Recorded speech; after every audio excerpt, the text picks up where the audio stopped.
think you posted your first win with your dad surfing, wasn't it? It wasn't when you went surfing with your dad, and it was like your first time in the surf in forever how long? Yeah, I don't know if it was with my dad, but maybe one of my girlfriends, but it was like the best day ever because it was like I had no fear in me. I was just so excited to be able to like live again, and just go after it. So it was, Yeah, and now, to give people an idea, like people probably looking at you going, "Oh God, this girl looks super healthy," and there's no way she had chronic fatigue syndrome and was sick. But take us back to before we kind of met. Just briefly, what was going on? yeah, so I got mono towards the end of college, and I kind of hung in there at my last year of college, but it was a really huge struggle to get through college, and I did kind of barely, and because I was just so wiped out, and so I was, kind of doing the bare minimum to get by, dropping classes so that I could just, try and take care of myself, and but when I graduated, I kind of just really my body just kind of shut down, and after that it was I'd say about like 5 years of being pretty much housebound. I had a period where I was completely bedridden for 4 months. And yeah, it was a very, very just scary thing to go through, just going from this healthy college kid to someone that just struggled to get out of bed and struggled just to walk down the street. I remember just the pain of trying to just walk, and like I was so sensitive to light, even like my glands were so swollen. I, wouldn't have the energy to speak sometimes. Like I remember at some of my worst times, my mom put a little bell. It actually said ring for a drink. She was like one of her little like things, but she put a bell by my bed. And, cause I said, Mom, I don't know, like I'm having trouble, like I'm so exhausted, like breathing is labored. So yeah, it was a pretty, just really challenging, scary time. Just because it's like, I didn't really know what hit me and no one else did either. And so it was trying to figure out what was happening. How can I get out of this? And it was just kind of a dark time. Yeah. Yeah. And did you struggled with some of the symptoms you just mentioned before? Did you also what were some other symptoms? Was it gut problems, brain fog, concentration, sleep irritability? Was there anything that like really stuck out for you apart from the swollen glands and that extreme exhaustion? I think, yeah, the extreme exhaustion, a lot of body pain. I would have like numbness in my legs, like and tingling in my legs and arms. Probably the brain fog. I remember when I was at some of my lower points, I had to add more curtains to my window because I just was like, the light was like too stimulating for me. Yeah, and a lot of digestion. I had a really hard time digesting a lot of things. Yeah, a lot of hard time absorbing nutrients. Yeah, just Something you don't want to really go back to that much. Yeah, no, it was, yeah, there was a lot of challenges, and yeah. For sure. I remember as well, because what happened was you booked in an initial call with me, and I remember I think I was at an airport, and I think I was actually in America at the time, strangely, doing a bit of a tour and a conference. But I remember being on the phone to you, and you were in a really desperate way. You were struggling, and at the time, I think you went to Stanford University to the Mayo Clinic. I think I may have been on like the wait list or something. I was just gonna go see a doctor up at Stanford. I think that was around the time.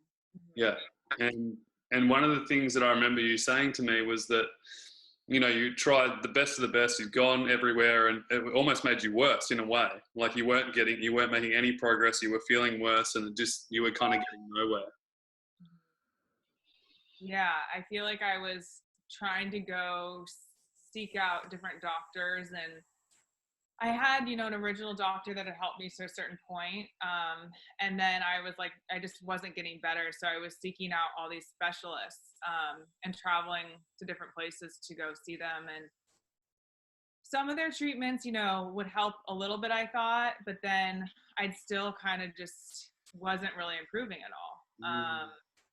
And so it wasn't really until it was like with Toby and, just some of those pieces like nutrition and meditation and these things that like really helped set this foundation for healing. I think that those were the key pieces. And I think too, with Toby, with your program, it's like you were just this light to help guide through all those symptoms I just listed, that it was like, how do you even, it's like, what's even happening when you have all this? You're just trying to exist. It's really hard yeah, exactly. It's hard to do anything that will be helpful for you when you're just kind of just going, shit, what the hell's wrong with me? What do I do? Yeah. And so I think you kind of just set up, just this program that could help me like figure out so many things that I wasn't going to be able to figure out on my own. It's like if I had energy, I was going to use it all because I'm like, I finally, it's like I just didn't know how to navigate. And I think too, just with like just the mind piece of all of this, it's like that living with a chronic illness, it's like it is. I was talking to a friend recently and she was saying she wasn't having, the best time with her health recently. And like, gosh, she said, it's just the mind. It kind of like, you can just get so lost in it. And it's like, yeah, it's like you can try and be positive all the time, but it's like, it is just such this tricky little thing sometimes. And so I feel like, having that guidance and finding different things that, like the nutrition piece and figuring out really that piece for myself and figuring out the meditation and, and then having you be able to like kind of guide me through my routine and and that, I think that was really the foundation, because it's like without all those pieces, it's like you're not really going to be able to heal. I feel like that's where you were at when you came to me. I just remember you like everything, all the work that you were doing was outside of you.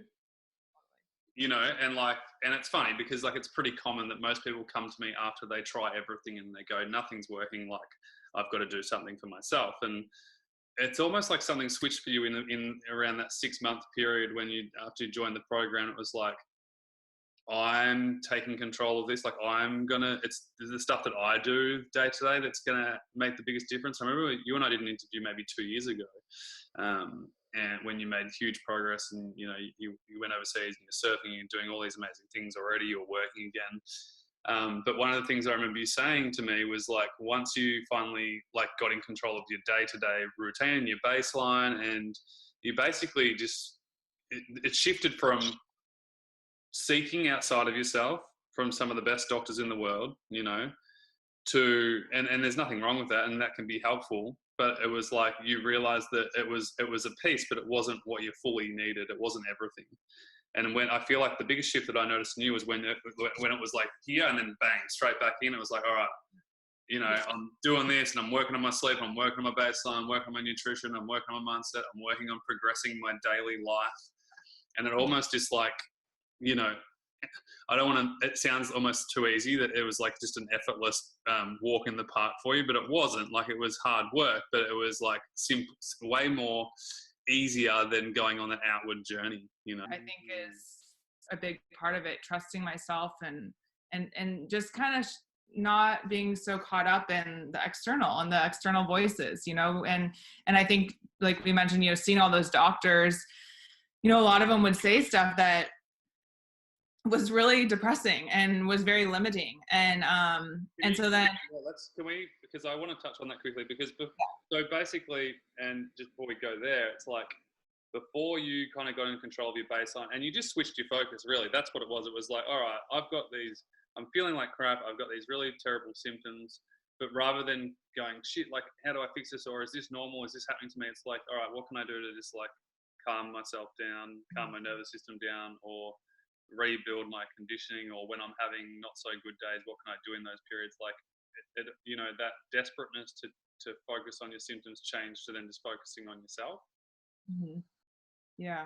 Yeah. And I think that was, coming back, I think one of the other things that I took away was like, you would always say, just focus on what you can do for yourself right now. And that was coming back to like the present moment. And I think that is so key for all of us, like always with life. Totally. But I think that, like I said, with the illness and like not even knowing what's happening, and there's so many symptoms, I think that made it really easy for me to go, well, what does my body and my mind and my spirit need right in this moment? And then I'm like, okay, like I need to sleep. Okay, I need to make a green drink. It was like I could just focus on that versus like going way into the future and be like, oh, well, what about like what's going to happen when, and it's like things that are not happening. I think there's so much fear. It's like when you're like, my body isn't functioning and this is how I get through life, you start to just go down this rabbit hole of thoughts. And so it's like really like, let's just come back here and focus on what we can do. And I think that's the key. It's just, I think to that point, I had a lot of doctors tell me other things, like when I first got diagnosed, they said, just accept you're never going to get better. And I was like, what is that? And so it's like, there's so many opinions out there, but it's like, you just have to remember that it's like, it's your life and you have the power to create whatever you want. And even with the chronic illness, it's not easy, but it's just having that faith and that, and just knowing like you're just going to put everything in to like help yourself heal and you'll get there. I truly believe that. Yeah. We were just talking before we jumped on here, and another doctor said to you something about like just accept your limits, or something like that. Yeah. No, that was a counselor that I went to, and they just said, you have to live within your limitations. And she just kept repeating that. And I just thought, wow, like that's not for me. Like, I don't live in a world of limitations. I don't think telling anyone they're limited it's not true and it's not helpful. I just think it's like, you can choose to live in that reality if you want, but I choose to live in a reality of unlimited possibilities. I think we're so powerful. And so I think it's just a really interesting, experience to go through with a chronic illness. It's like, because it is so physical. And so it's super, super challenging, but at the same time, it's like, it teaches you so much. And,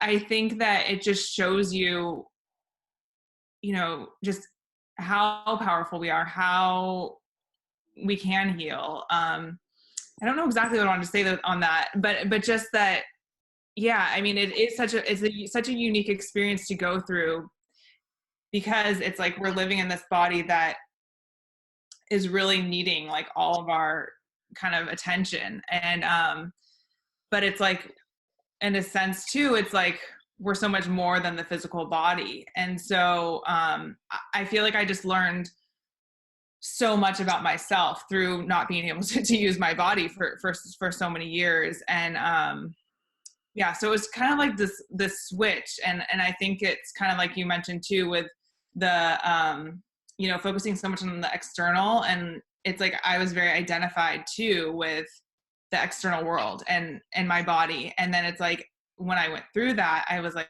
wow, like I became so much more familiar with my internal world, with my soul and so much more. And then it's like kind of this shift on how you perceive things. And so I'm really grateful, because I feel like I've learned a lot, in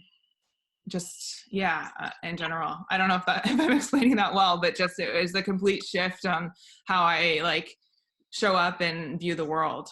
The funny thing is like your story is so miraculous, but you actually didn't do anything miraculous to get there. Yeah. It's like not putting it down. I'm actually saying like your story, it's so miraculous, your recovery, and it looks miraculous and it sounds miraculous, but what you did to create that miraculous was literally simple changes that actually had the biggest effect on you. Well, yeah. And I think it was those those pieces of, that were kind of like the foundation. It's like, before this, I didn't know that much about nutrition. I didn't know that much about mindset. I didn't know, like, it was like all these things I needed to learn to create this, this wellness in my life. And I just don't think I was, just kind of going through life doing what everyone else was doing. And then this like stopped me in my tracks. And it's like, wait a minute, like my body's telling me something is not right. And like, then it's like, I got to learn like what was required, on every level, I feel like, of myself, for my body, for my soul, for my mind. Like I got to learn all of that. And so now I feel, it's a gift to like be able to have spent that time on myself and know the things that are really important to me and my overall wellness. A lot of people, like when they hear the word mindset or nutrition or, a lot of people discard the physical re-strengthening process as well, like reconditioning your body. But like people hear that and they go, "Oh, I already know all that stuff." What would you say? Because I feel like you came in with a really great learner's mindset. You were here to sponge up everything you could. You invested totally in the program. You invested in yourself. What was it? Just for others, because I know there's a lot of people out there who are stuck and they think they've got it right, but they might not, because they're probably not curious enough, and they've almost concluded that they already get it and they know it all. They're already doing that. Yeah. Well, it's funny you say that, because I actually, when you started talking to me and you reminded me of our first phone call, I remember you started listing all the things you would cover, and you said mindset. In my mind, I remember I was like, oh, I already know all that. Yeah. And I felt like that too. And because I just thought like, oh, I'm not depressed. It's like I was kind of a little bit defensive because you hear so much like it's in your head or whatnot. Yeah. So I just said, oh, I don't have a problem with that. That was immediately like my reaction in my mind. But it's like I mentioned at the beginning, like it's not an easy thing to go through. Like it's like when we live in a physical world and our physical body is at such a low level, it's just a trippy, it's a challenging experience. And so I feel like to have the guidance is just so invaluable. And I think that, like I said, I think I mentioned earlier, it's like just, telling yourself you can be positive or all these different things. It's like, it's very complex. It's not an easy thing. And I think I'm constantly continuing to learn about the mind, and through just like different, my meditation practice and studying like different spiritual teachers. And so I just think it's like I think it's, just being open to learning and taking what resonates. And if things don't resonate, that's okay.